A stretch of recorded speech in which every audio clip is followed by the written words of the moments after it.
and switch your phones to silent mode.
here for this.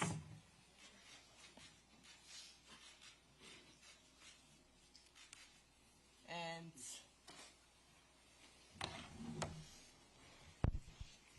good morning, everyone. It is wonderful to see you all here with us today. Both of you, those of you here in person, and we know we have some joining us also on WebEx. I will turn first to the Managing Director for her opening remarks, after which we will open the floor for questions. So without further ado, Kristalina, over to you. Thank you very much, Julie, and a very warm welcome to all journalists that are here in the room and those that may be online. Great to have you with us. When we gathered here 6 months ago at our spring meetings, there was a lot of anxiety about the state of the global economy. I'm sure you remember that. Then we predicted a considerable slowdown in growth, but no recession. 6 months on, where do we stand? In a nutshell, better than feared, but worse than needed. And uncertainty has continued to go up, up, up, gold values too. As you saw in our latest World Economic Outlook, global growth has held fairly steady and is projected to slow from 3.3% last year to 3.2% this year and 3.1% in 2026. That's better than we feared, better than we projected 6 months ago. So the question is, why has the global economy shown such resilience in the face of uncertainty and profound transformations in geopolitics, in technology, in trade relations, in demography? I can give you two core reasons. First, improved policy fundamentals. Since the global financial crisis, many countries, especially emerging markets, we have a chapter on emerging markets policy fundamentals, have pursued sound policies. They have strengthened their institutions. They have strengthened their frameworks. This investment is paying off, and if I may say, stay the course. Second, the adaptability of the private sector, which has shown agility in import front-loading, in supply chain strengthening, in just navigating uncertainty, is quite remarkable. But even so, the outlook we have is underwhelming. Medium-term growth prospects remain weak. Public debt is near record highs and continues to climb, and the global economy is excessively imbalanced. The forces of change are making the global economy less predictable, and it is impacting people. People are anxious. They're taking to the streets to demand better opportunities. So what can countries do? In the global policy agenda, I emphasize three overarching priorities. First, we know private sector handles uncertainty better. So unlock private sector growth for economies to deliver more jobs and better livelihoods. For the private sector to thrive, countries must push ahead with broad and ambitious domestic reforms. I have encouraged our members to embrace a regulatory house cleaning to help foster innovation and entrepreneurship. And I urge them to keep trade as an engine of growth. This can only be accomplished, though, when the basic building blocks of private enterprise are in place. Strong institutions, free and fair markets, and stable macroeconomic environment, which brings me to the second priority: secure sound macroeconomic fundamentals for navigating a more turbulent world. On fiscal policy, countries must rebuild fiscal space and reduce debt. This means relying more on domestic sources of revenues and making smart budget choices.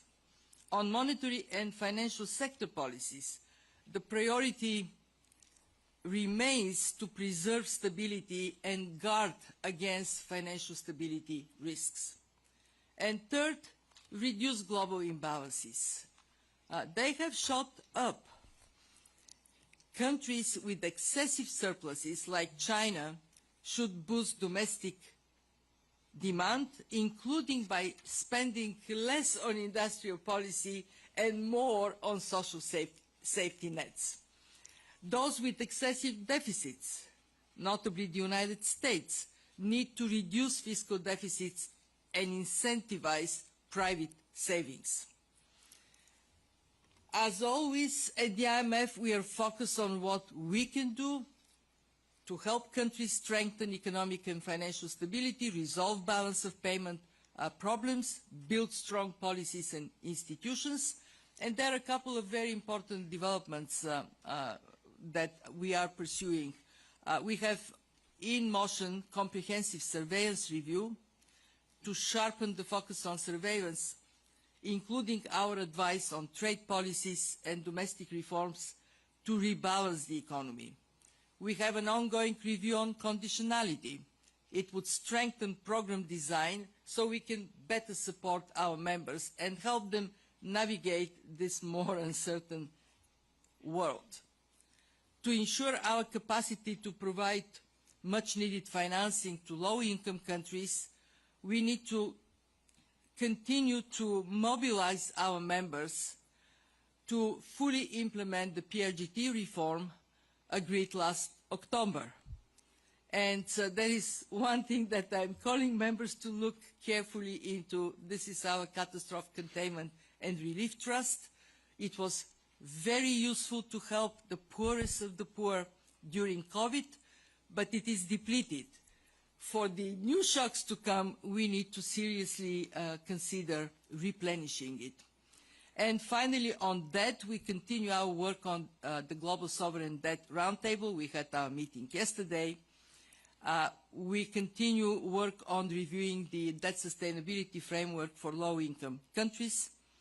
And we intend to make more systematic use of our good offices to improve coordination between creditors and debtors. So let me end with this. Uncertainty is here to stay, and change is unstoppable. But with change comes opportunity. And in the IMF, we will continue to help our countries to pursue opportunities in front of them.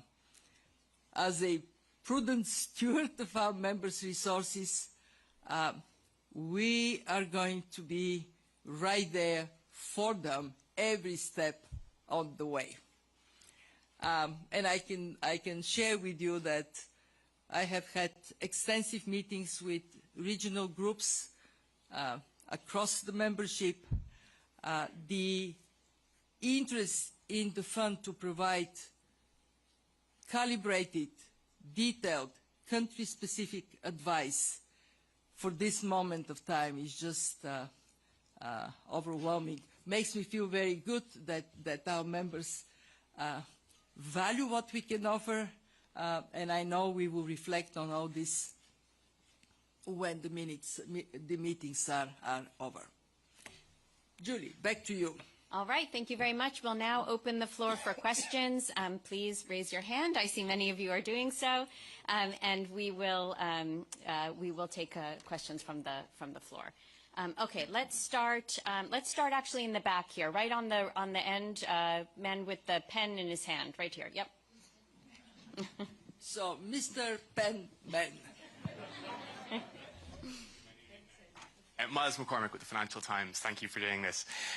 Managing Director, there's been a lot of talk about the role of artificial intelligence over the past while, and I wonder, could you outline how big a role you think the AI investment boom is playing in the resilience of the global economy? The excellent question. The AI investment boom is bringing incredible optimism, mostly concentrated in the United States. When we look at the distribution of AI investments, the US stands very tall, and then come the rest of the world. What it drives here is also recognizing that there are two things for AI to work. One, energy. How that can be secured on the scale that is necessary. When we look at the demand for energy for AI, it is equivalent of half of the energy consumption of the United States. It's really big. And the second one is how would then AI penetrate the rest of the economy? How would it transform sectors? Because AI would be valuable only if it makes a major contribution to productivity and growth. We have done our assessment. Our view at this point is that indeed AI will contribute to growth somewhere between 0.1 and 0.8%. This is significant. Remember, we are stuck in this around 3% growth right now, and if we were to extract that kind of boost of growth, that would be very significant for the world. Of course, we don't quite yet have this penetration of AI across the economy, and this is why we are emphasizing one thing: preparedness. Are you ready for it?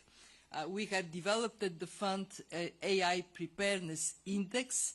It ranks 174 countries on 4 criteria: digital infrastructure, labor market skills, innovation and how it penetrates. In other words, is AI making a difference in transport, in agriculture, in healthcare?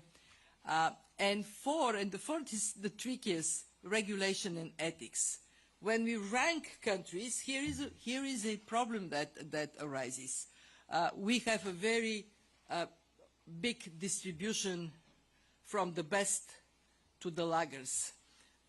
Advanced economies and some emerging markets, among them China, but also Gulf, most of the Gulf, they're concentrated in the top 1/3. Low-income countries at the bottom. So the risk we see is that we may end up in a world in which there is increase in productivity, but it is also a source of divergence within countries and across countries. And this is why I go back to the point I made: preparedness really matters. And it is happening fast. So we don't really have much time as societies to be ready for AI. I love asking this question, so bear with me. How many of you are using one or another application of AI? So here we go. Okay, let's go to the next question. Okay, let's go to this side of the room. I'm going to go to the gentleman second row with the, yeah, right there. Hi there, Eric Hertzberg with Bloomberg News. Firstly, can you talk generally about how you view the fiscal health of the group of 7 countries as a whole, directionally, and some risks there. And more country-specific, can you talk about Canada's fiscal position? They're planning to run some deeper deficits, focus investment towards infrastructure and capital spending away from operating spending. Can you just generally speak about Canada as well, too? Of course. Thank you. Of course. So what we are observing is that build-up is driven primarily by advanced economies, also emerging markets, not low-income countries, because it's very difficult for them to tap into more borrowing. Advanced economies are moving up, but there is differentiation. Some have a more significant fiscal problem, others less. When we look at the group of 7, we have on one side the United States, as well as France, Italy, where there is need for fiscal consolidation. And the good news is that they all recognize this need. Then we have countries that are in, and Japan is in this category of needing to look into their borrowing. And then we have countries in the G7 that are in a better position. Germany and Canada stand up in that regard.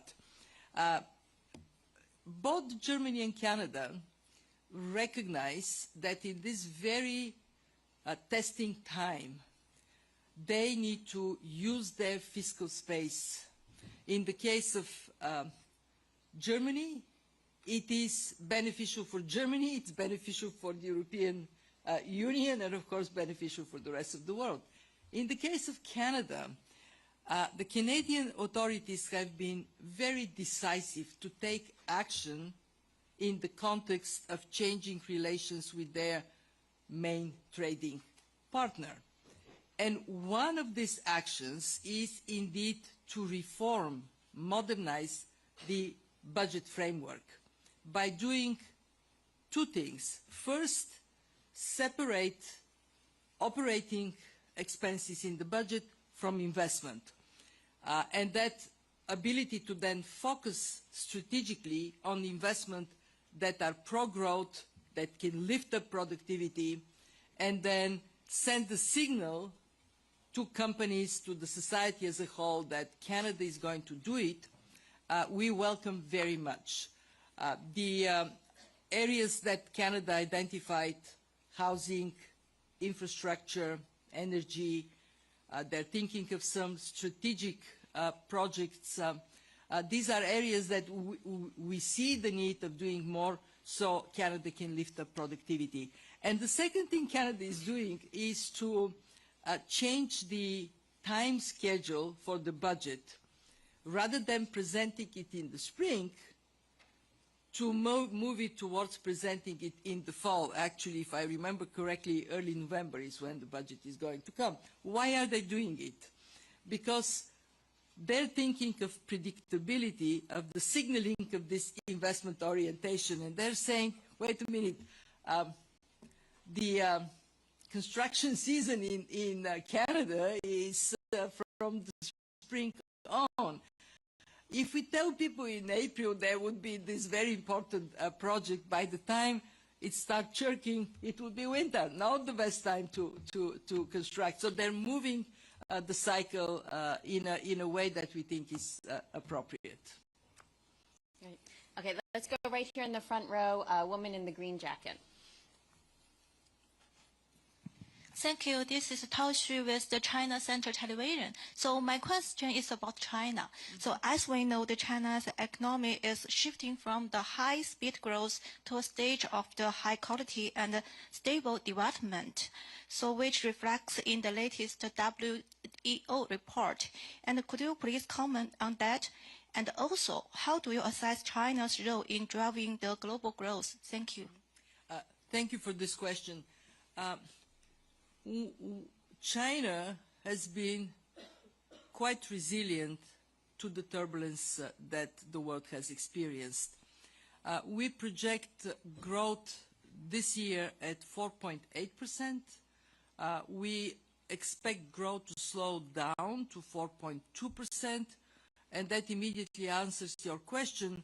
China is growing faster than the global average, and in this sense, it is contributing to global growth. China faces a fork on the road. Whether China would continue with the growth model that it had before, export-oriented, or it would reorient the economy towards domestic consumption. And the Chinese leadership recognizes that it is time to take this turn, to move the economy towards towards domestic consumption. What does that mean? There are three important priorities. The first one is resolve the real estate sector problems resolutely, get them out of the way. Why? Because they hold down consumer confidence as long as this problem persists. Two, increase social safety nets. Instead of investing in industrial policy, China has been spending about 4% of GDP to support industries. Redirect this money towards supporting social safety nets to boost consumer confidence and reduce the saving tendency, spend more, save a bit less. And three, China has a lot of opportunity to open up sectors that are currently not as market active, like services, from education to healthcare to other types of services. And I think that if China takes this turn, then it would be a major contribution to reducing the excessive imbalance currently China presents.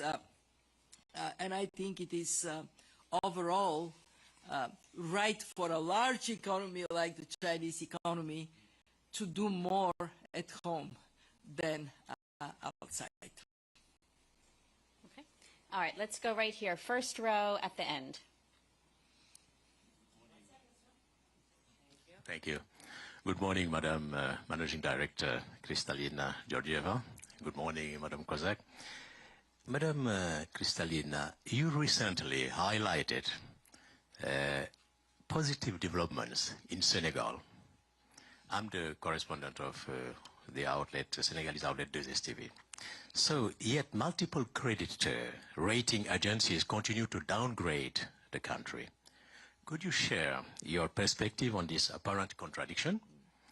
Specifically, to what extent might the downgrade be linked to delays in the IMF response to the hidden debt issue? Thank you very much. Thank you for your question. I want to start by giving full credit to the Senegalese authorities for uncovering a major misreporting problem. There was debt hidden and they brought it to light. Assessing why this happened, what is the magnitude, and what to do about it took some time. But now we have clarity, and once we had clarity, Senegal asked for a program from the fund, and I can tell you they asked and we immediately responded. I met with the Senegalese delegation here. We had a very constructive discussion on what the objectives of a program could be, how to go about it, and we are dispatching a team immediately after the annual meetings to Senegal. So in that sense, we acted as soon as conditions allowed it. we don't comment on rating agencies. You put this question to the rating agencies, what is our thinking? But I can say this, Senegal has a great potential. With sound management, the country can do so well for its people. And you're one of them, so best of luck. Very good. Okay, let's go to the middle. Gentleman right here with the blue shirt, yellow tie. Yep.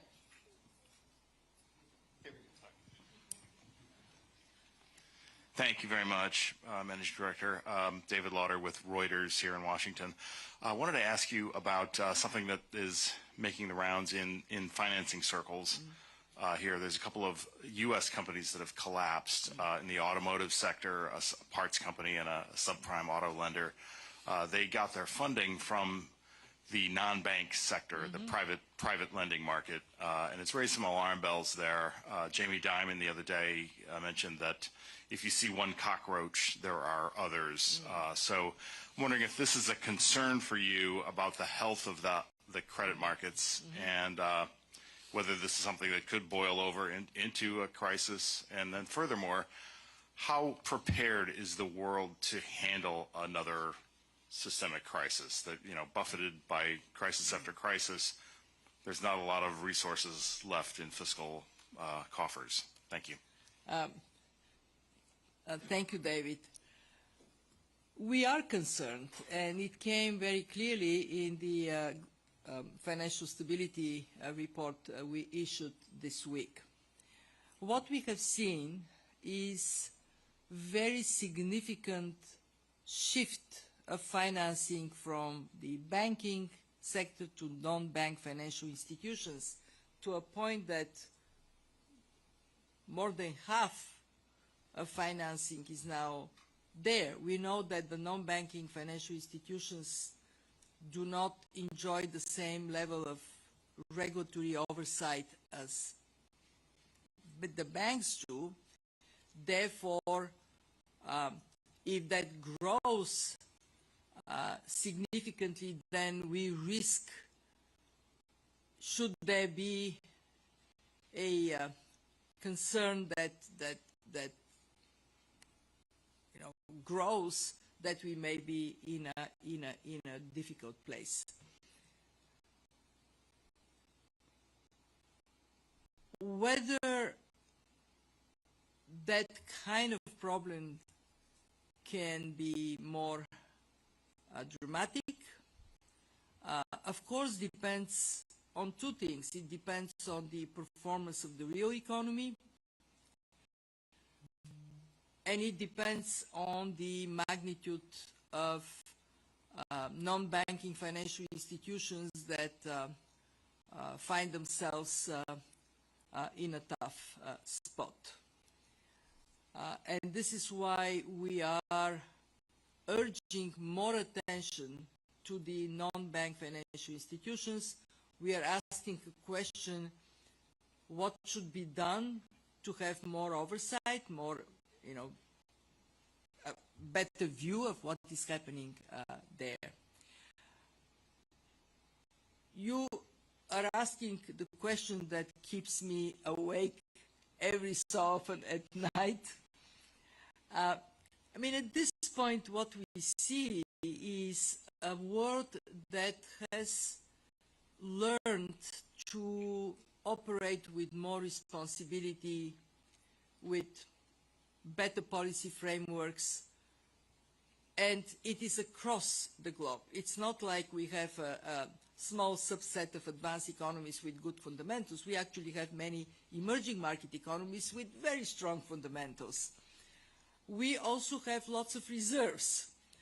When you look at the systemically significant economies, they have accumulated massively reserves, or like the United States, with the exuberant privilege of the dollar.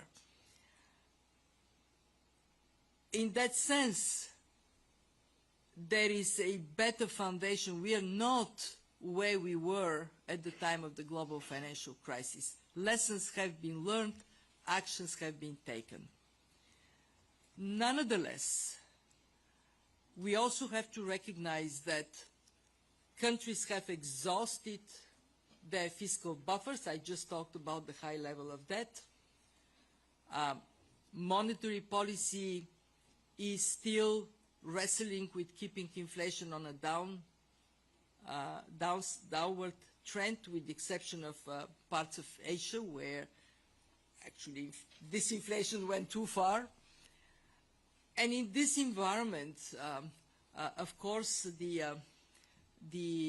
security blanket is covering us, but maybe we have a foot out in the cold. So we have to be vigilant. What do? We watch it very carefully. Stretch valuations are a reality. We talked about AI. AI has created this enthusiasm. Very important bet, David. If this bet pays off, we are in a very good place. But what if it doesn't, or it doesn't fast enough? So you're right to be putting this question to us, and I can tell you that we are very watchful on development. So far, not that many cockroaches. Very good. Okay, let me go right here to the front. A gentleman in the brown jacket. Morning. Thank you, ma'am. This is Deepak Ajwani from the Economic Times, India. You've had kind words for India, and you've called it an efficient growth engine, thanks to the reforms put out recently. India wants to do much more and contribute to the global economy. But just when India and Asia wants to contribute, the world is clamping down. Multilateral trade is under question. What is the solution for this? Because if the advanced economies want to stop trade and let the emerging markets not grow further, how will the global economy pan out from here? Should they be more generous and have more emerging market countries grow and contribute? What kind of reforms should India adopt, and what kind of geopolitical relationships should it develop so that this imbroglio goes away? Excellent question. So India is one of the fastest growing economies, and given its size, it contributes to global growth substantially. India is where it is because it has pursued very significant reforms.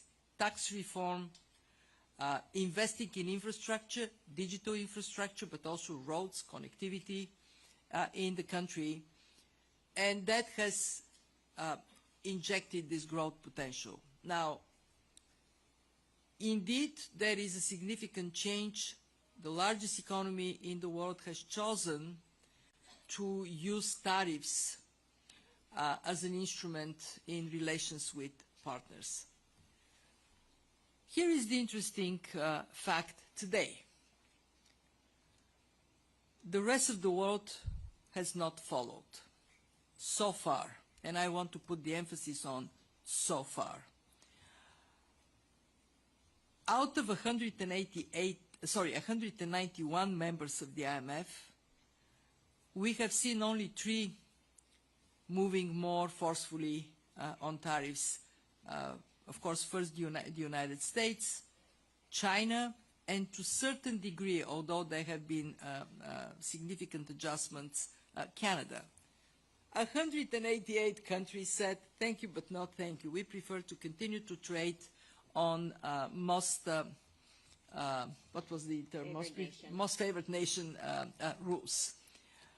And we are encouraging countries to please do that, because unless you are very large, relatively close economy, and India is not, it's an open economy, it doesn't work well for you. We also are seeing a very interesting phenomenon, and it is the increase in regional trade integration. And actually the ambition for regional trade integration is growing in many places, in Gulf Cooperation Council, in ASEAN, We see in Central Asia more interest to trade. And I think for India, that takes me to what can India do. One, India itself can aim for a higher degree of trade integration with partners. India has still maintained some barriers to trade. There are tariffs that India imposes. There are some restrictions. And it is good to think about where do we want to go? Do we want to go in a direction of maintaining and increasing these restrictions, or we want to go the other way, integrate? And if I take the relations with the EU, the signal seems to be, yes, we want to trade with others, we want to have more openness. The second thing India can do is just to continue doing what it has worked for it, pursue reforms. There is a lot that can be done in education, increasing skills capabilities, reforming sectors to open them up for more private sector initiative. India does have space for smart regulation to move, self-inflicted injuries, get them out of the way. And I think the strategic direction of India, look at the future sources of growth. Where is the economy, the world economy, likely to go next?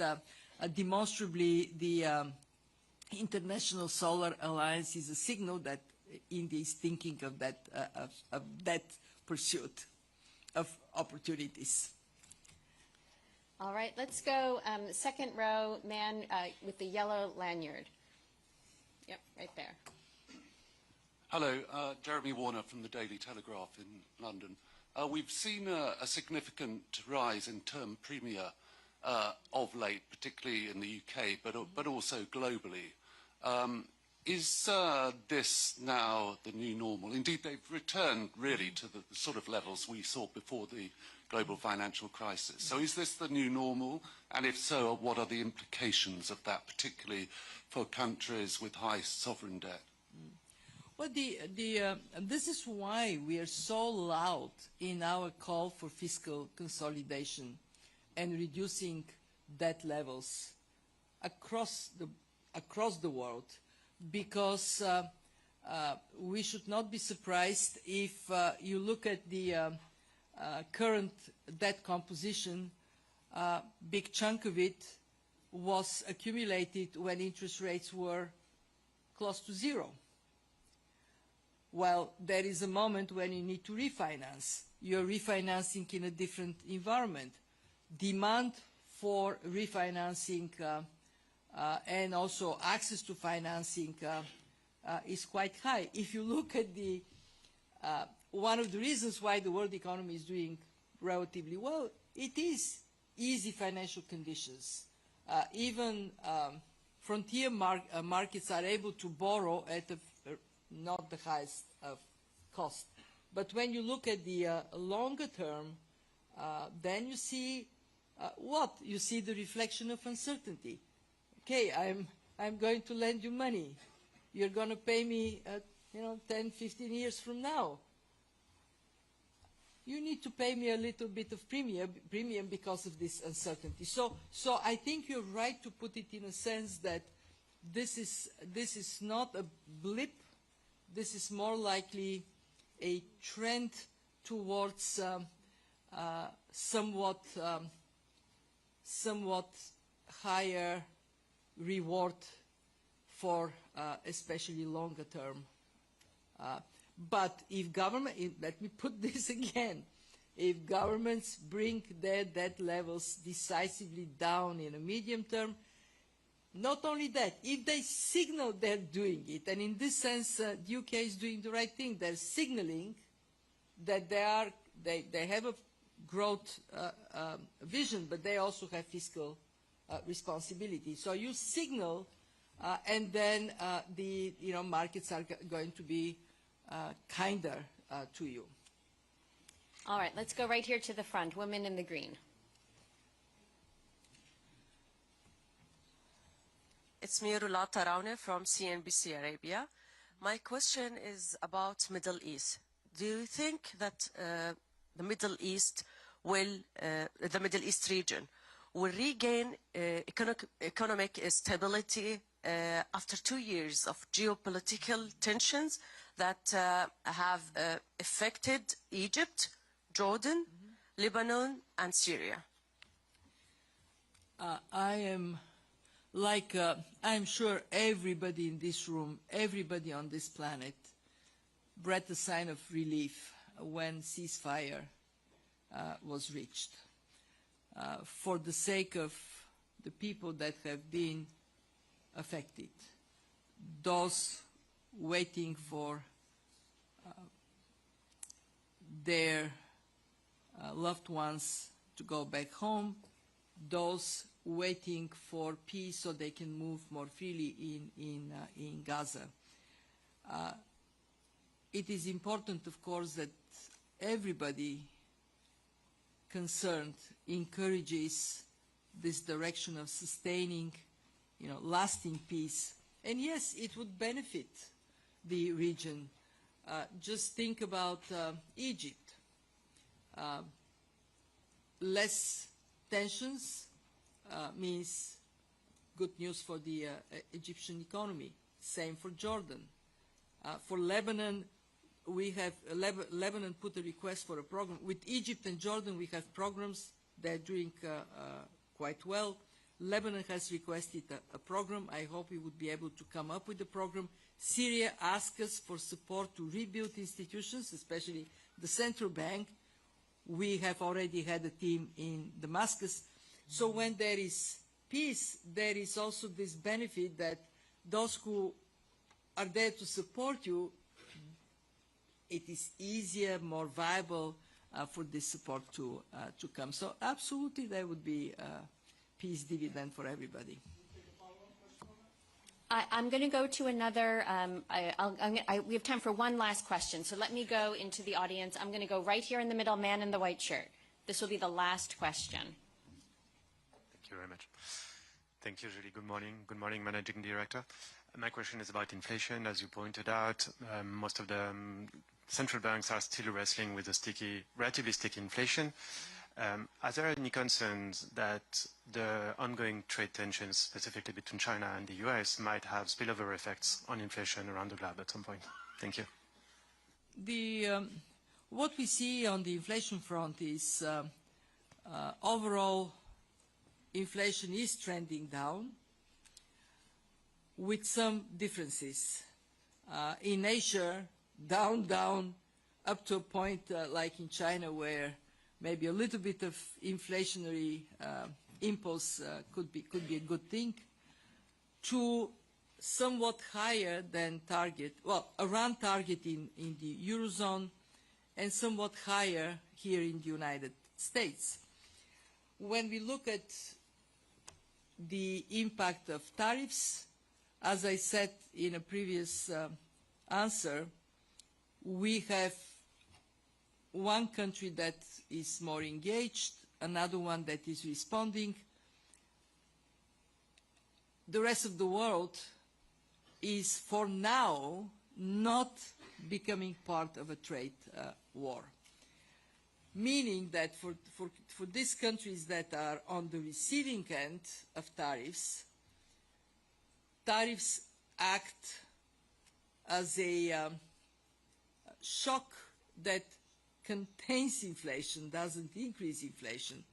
But for the country that is originating tariffs, it is push of prices potentially up. So far in the US, the impact has been mute. Our explanation is threefold. One, companies, importing, exporting companies have been doing well. They have good profitability, so they can absorb some of the tariffs in their profits.